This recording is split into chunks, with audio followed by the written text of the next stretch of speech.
viendo esta clase. Están muy interesados en que sepamos lo que significa este libro de Gálatas. El lugar de Gálatas en la carta de Pablo, según el consenso, es decir, la mayoría de eruditos dicen que Gálatas es una de las 4 epístolas principales de Pablo, así como consideran a Gálatas los eruditos, como una de las principales epístolas de Pablo. Entre ellas tenemos otras epístolas que son importantes, ¿no? Primera, segunda de Corintios y Romanos. Algunos reformadores también mencionan algo un poco más sobre Gálatas. Algo que mencionan un poco más sobre Gálatas.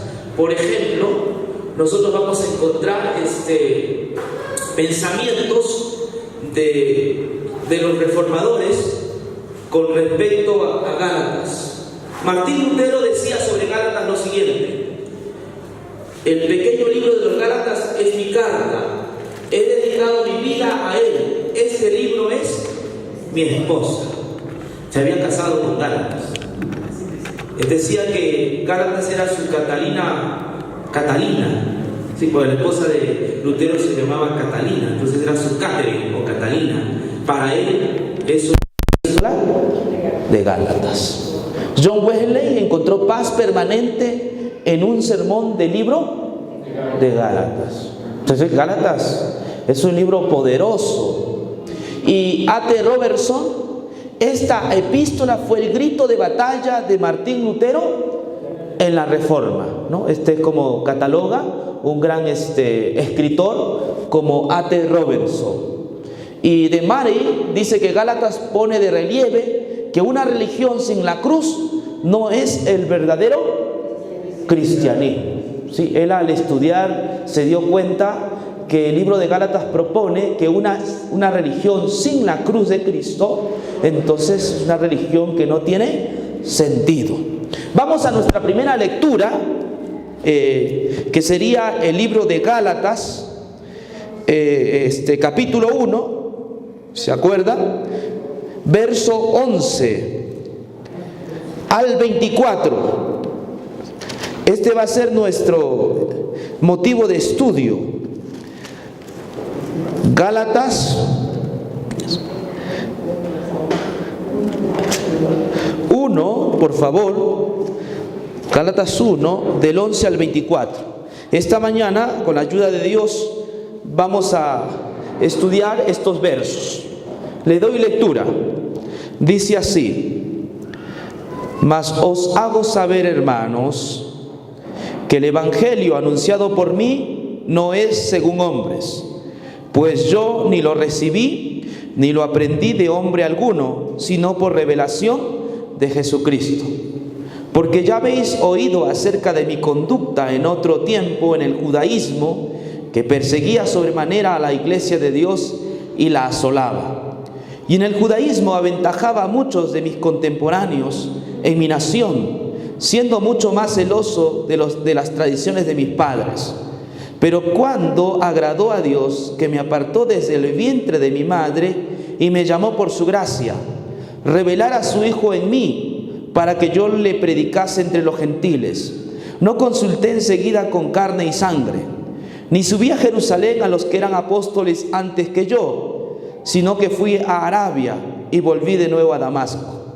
Después, pasado 3 años, subí a Jerusalén para ver a Pedro y permanecí con él 15 días. Pero no vi a ningún otro de los apóstoles, sino a Jacobo, el hermano del Señor. En esto que os escribo, he aquí delante de Dios que no miento. Después fui a las regiones de Siria y de Sicilia, y no era conocido de vista la iglesia de Judea que eran en Cristo. Solamente oían decir: aquel que en otro tiempo nos perseguía, ahora predica la fe que en otro tiempo asolaban, y glorificaban a Dios en mí. ¿Por qué Pablo tiene que mencionar acerca de estos episodios? ¿Cómo encajan estas palabras que hemos leído con la desviación de los Gálatas? ¿Por qué Pablo tiene que contar su testimonio su llamado. Pablo está contando su llamado, su testimonio. ¿Por qué razón él cuenta estas cosas? Ustedes han leído, ¿verdad?, esta semana. ¿Alguien puede darme alguna opinión con respecto a la lectura de esta semana? Que no era creíble por los antecedentes que él tenía, entonces tenía que hacer un recuento de a dónde venía y a dónde va. Lógicamente con la bendición de Jesucristo, que está inclusive habla de la transformación de él en Damasco, ¿no? Entonces él está haciendo la historia de su propia vida para que entienda y ahora está en otra situación diferente. Gracias, hermano Moreno. Me parece interesante lo que usted, no era creíble. ¿Alguien más me podría decir algo un poco diferente? Bueno, Pablo comienza diciendo que no fue llamado por humanos, sino por Jesucristo mismo. Entonces él tenía que plantear su conversión, su tesis, que no estaba dando el Evangelio porque él así lo aprendió de otro humano, sino de Cristo mismo. Aquí hay otra idea que nuestro hermano Pedro también está lanzando, es decir, estamos hablando de su autoridad, su investidura. Es un llamado por Dios. Uno, que no era creíble, y por otro lado también habla de su investidura. Mi hermana querida, dígame. Buenos días.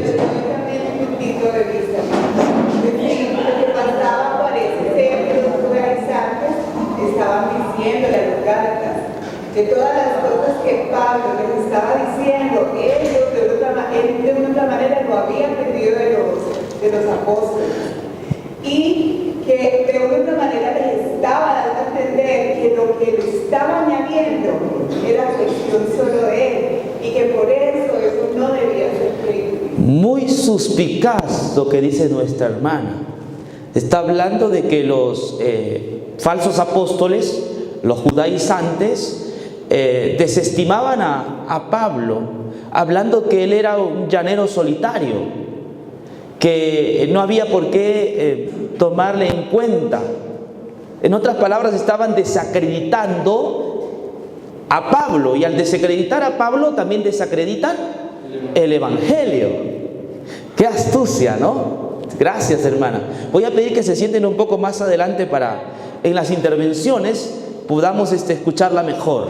Mi hermana Sonia. También aquí tenemos el reconocimiento que hacía Pablo en su vida antigua, porque él perseguía a los cristianos, y ahora él está dando un evangelio puro para que dejen las cosas que practicaban antiguamente del judaísmo. No, ahora él estaba un nuevo mensaje como había sido en su vida. Qué interesante, hermana Sonia, muy bien, exactamente. Él está contando de que él era perseguidor. Entonces, es contraproducente que una persona que ha sido perseguidora y que detestaba a Cristo ahora esté predicando, ¿no?, entre los gentiles. Muy bien. Dígame, mi hermana Lupita. Ahora también hace referencia a que él no aprendió de los apóstoles, sino de Jesucristo mismo, porque el Señor lo había revelado. Pues él se fue a Arabia a estudiar, a empaparse más del Señor Jesús, a seguirlo más, para hacer esta carta y para predicarlo a la iglesia de Gálatas. Y entonces él afirma y confirma y dice: estas cosas que yo estoy diciendo es porque el Señor me ha revelado, y yo no miento, le dice. Y yo no miento. Exacto. Yo no estoy diciendo la verdad. Pablo llega hasta jurar. En verdad, dice, en lo que les digo, no. Ese es un juramento. ¿Sí? Miren, vamos a recoger todas estas ideas que ustedes han planteado, y ahora vamos a confirmarlas con la lectura. También vamos a confirmar con la lectura. Vamos un poco más. Lo primero que hemos visto anteriormente, no que haya otro, no hay dos evangelios, no hay dos buenas nuevas, solo una. Lo que sí hay es perturbadores de esas únicas buenas nuevas. Esto nos queda claro, ¿no? Solo existe un evangelio. Ese evangelio no se puede deformar, no le podemos añadir algo al evangelio. El evangelio es una obra completa y terminada. ¿Sí? Está acabada esta obra del evangelio. Con toda seguridad, entonces, vamos nosotros a estudiar los versículos que hemos leído. Le he puesto el título lo siguiente: Pablo defiende el evangelio que predica. ¿Por qué puse este título? Porque creo que Pablo no se está defendiendo a sí mismo, aunque pareciera que él se está defendiendo cuando habla de su testimonio, cuando habla de su conversión, cuando habla de su encuentro con Cristo. Pareciera que Pablo está sacando la cara por él mismo. Si uno hace una lectura a la carrera, posiblemente piense que Pablo se defiende. Y de hecho que hay Biblias en arriba donde dice que Pablo defiende su ministerio, ¿no? Hay Biblias donde usted va a notar, en el título de arriba dice: Pablo defiende su ministerio. Aquí dice, pastor, Dígame. el mensaje de Pablo procede de Cristo. Ok, exactamente. Hermanos, esa no es la idea. La idea de Pablo al contarnos todo lo que le pasó es defender el evangelio, no su persona, es el evangelio. Ese es su deseo de Pablo, es su pasión, defender el evangelio, porque los galatianos o los gálatas se habían apartado del evangelio y estaban siguiendo un evangelio pervertido. Entonces, que no nos confunda el testimonio de Pablo pensando que él se está defendiendo a sí mismo. No, él quiere agradar a Cristo. Él no quiere agradar a los hombres. Él quiere que el evangelio quede claro y que sea respetado y aceptado como la única verdad. Miren lo que dice allí en el 11, ¿no? Gálatas 1:11. Mas os hago saber, hermanos, que el evangelio anunciado por mí no es según hombre. ¿Qué importancia tiene para los gálatas que el evangelio que predica Pablo no es según hombre? ¿Por qué Pablo lo menciona? ¿En qué afecta esto al evangelio? Porque le podían decir que no fue el apóstol de Cristo, porque no estaba con Jesús, que no aprendió de él directamente, siendo que él lo que está predicando, lo que aprendió, no fue de hombre, porque Cristo mismo lo reveló. Muy bien. Sabes, en la época de Pablo, a Pablo le estaban cuestionando demasiado. Entonces, los falsos apóstoles o los judaizantes decían que ¿quién es este? ¿Quién lo conoce? Él no estuvo con los 12. Él no anduvo con Jesús. Él no vio la multiplicación de los panes y los peces. Él no lo vio crucificado. Él no estuvo en la última cena. ¿Quién es este? Tenía razón de dudar. Sí. Más tarde le voy a decir lo que es esto. Se llama falacia. Sabes que vamos a estudiar un poco de falacia. La falacia se usa en la política, en cualquier conversación común y corriente.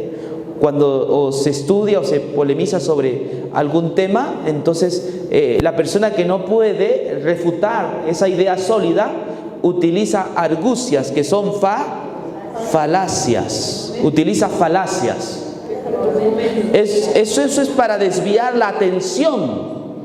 ¿Se acuerdan cuando Hillary Clinton y Trump tuvieron un debate?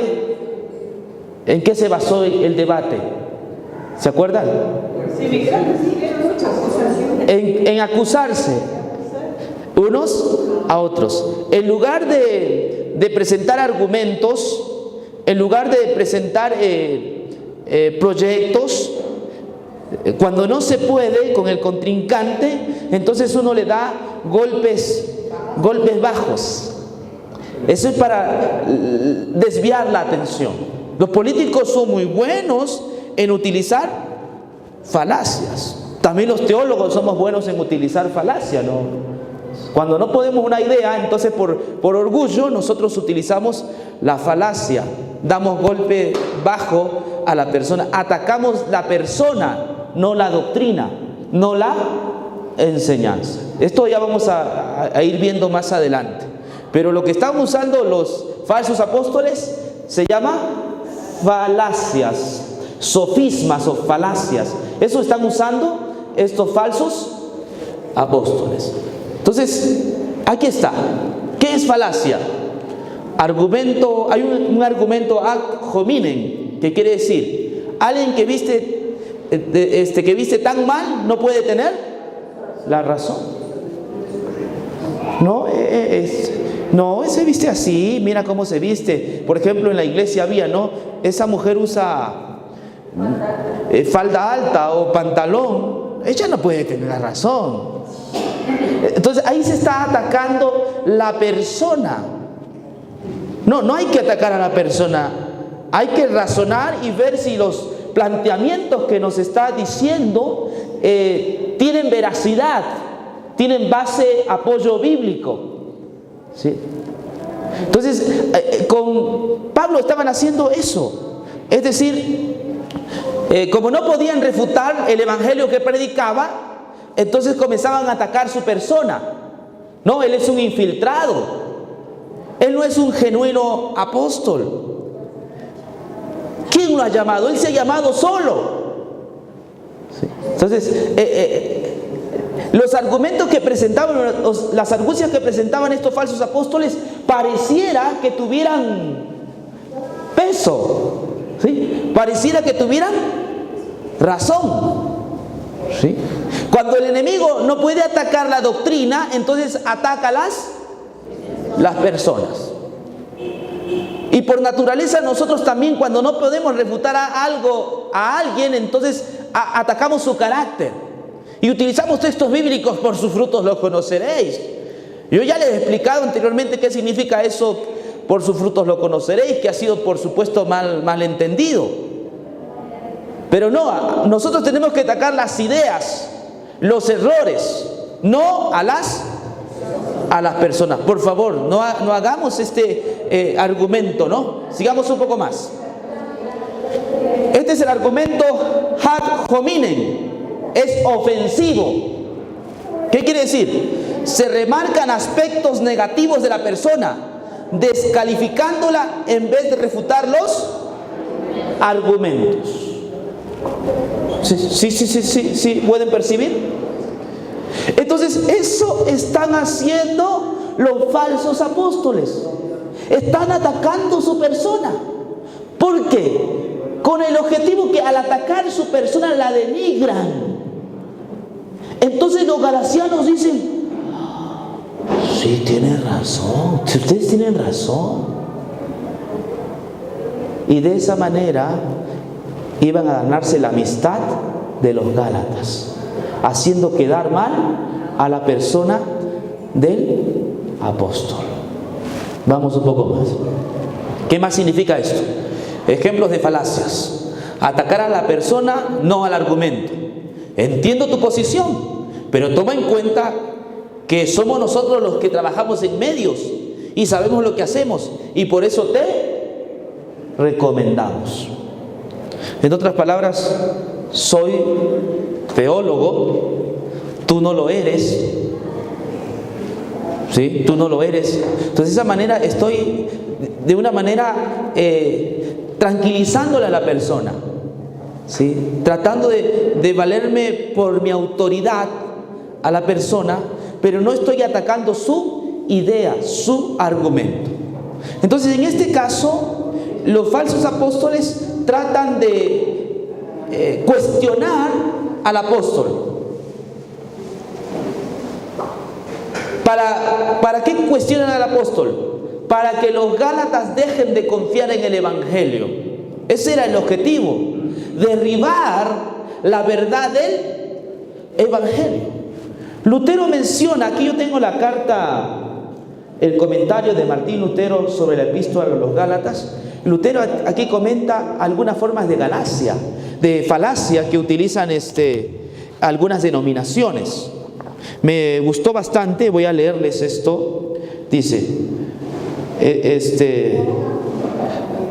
son algunos argumentos que utilizan, ¿no? Contra Lutero lo utilizaban también. Miren lo que le decía. ¿acaso tú solo, dicen, eres más sabio que tantos hombres santos? ¿Ese es falacia o no es falacia? Claro, como no podían con Lutero, le decían así: pero tú, Lutero, tú solo tienes la verdad.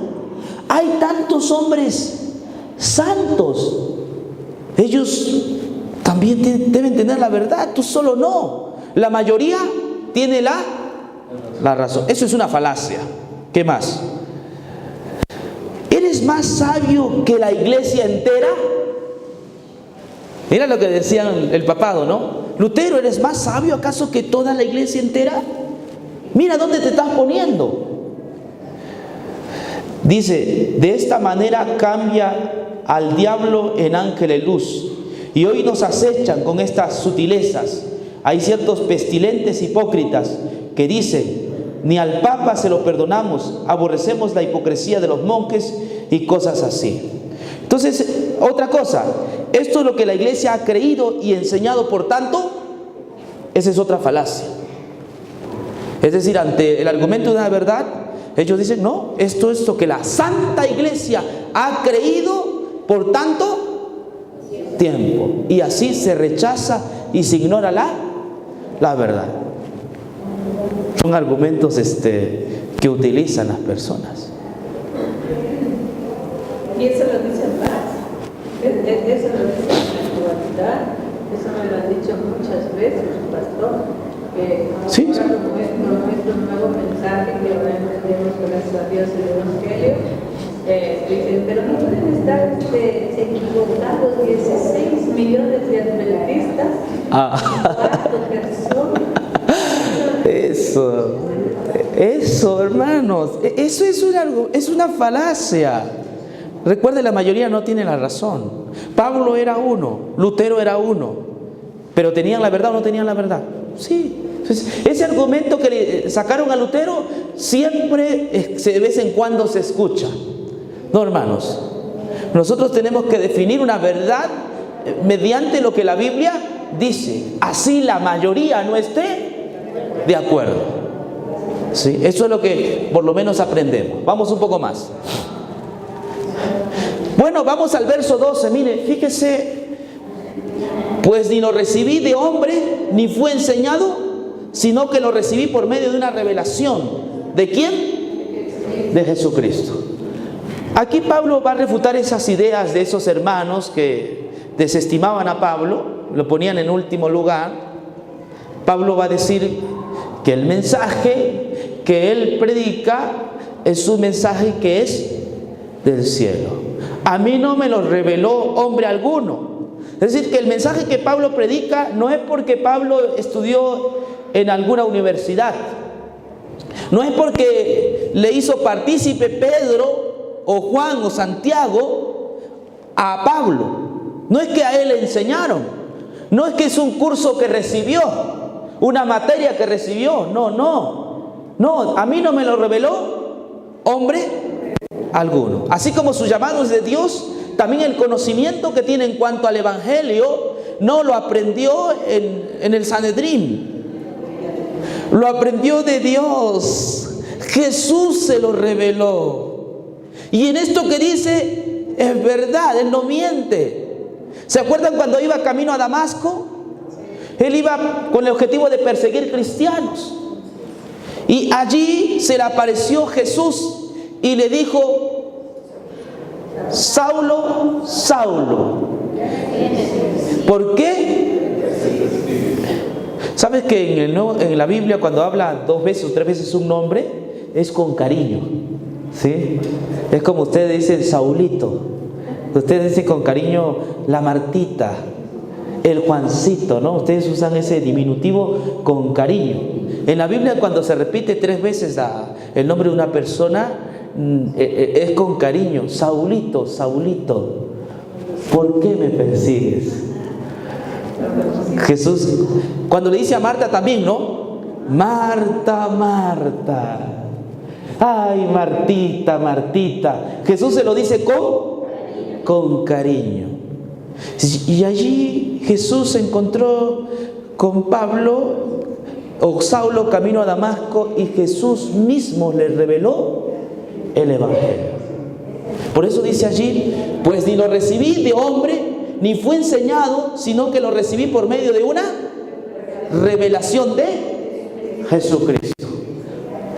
Hermanos, no tengamos miedo de leer los libros del apóstol Pablo. Con toda certeza y seguridad, leamos sus libros.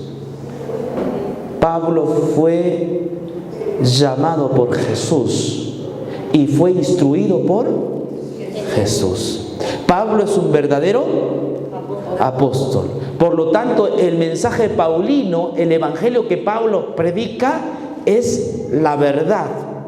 Con esto no estamos desestimando a los demás apóstoles. Por supuesto que a ellos también Dios les reveló el evangelio. El problema era con Pablo, porque Pablo no se había reunido con ellos, no estaba en la última cena, no había visto los milagros de Jesús y las hazañas, no había visto la muerte de Cristo en la cruz, él no había presenciado quizás eso.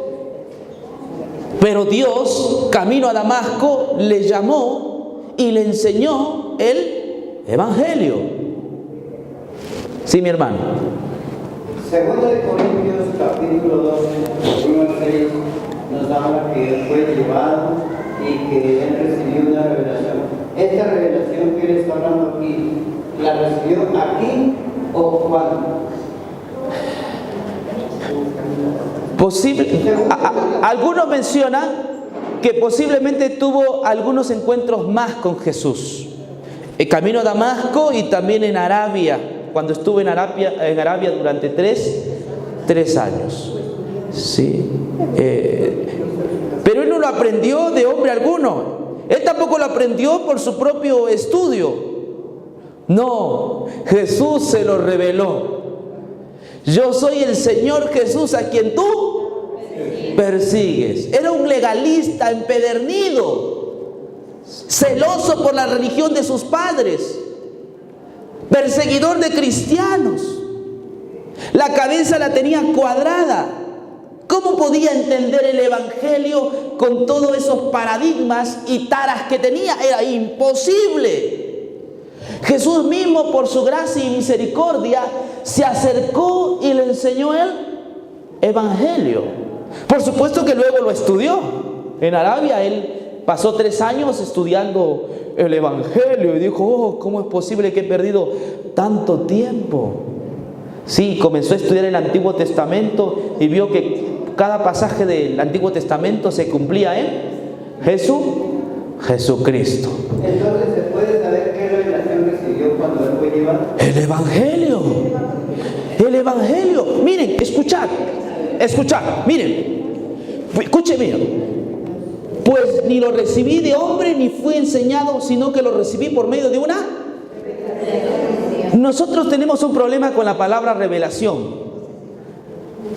Apocalipsis. Estuve fijándome un poco en internet y la mayoría cuando habla del Apocalipsis habla de eventos futuros, de cosas así raras, del fin del mundo. Pablo está usando allí en Gálatas la misma expresión, apocalipseos, iusu Christus.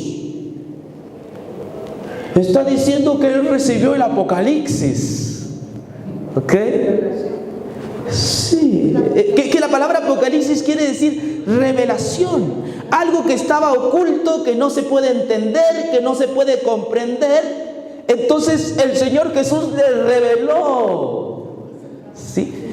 El Apocalipsis. En este caso el Apocalipsis de Pablo no es eventos futuros, sino es la revelación de la promesa que Dios había dado en el Antiguo. Eso estaba oculto. Él no podía comprender. Muchos en su época tampoco entendían el Antiguo Testamento. ¿En quién se cumplía esa promesa? ¿Quién era esa promesa? Entonces el Señor le reveló. Eso es Apocalipsis. Develar. Le reveló aquello que era un misterio, lo hizo conocer. Entonces pregunto a la iglesia, ¿cuál es el Apocalipsis de Pablo.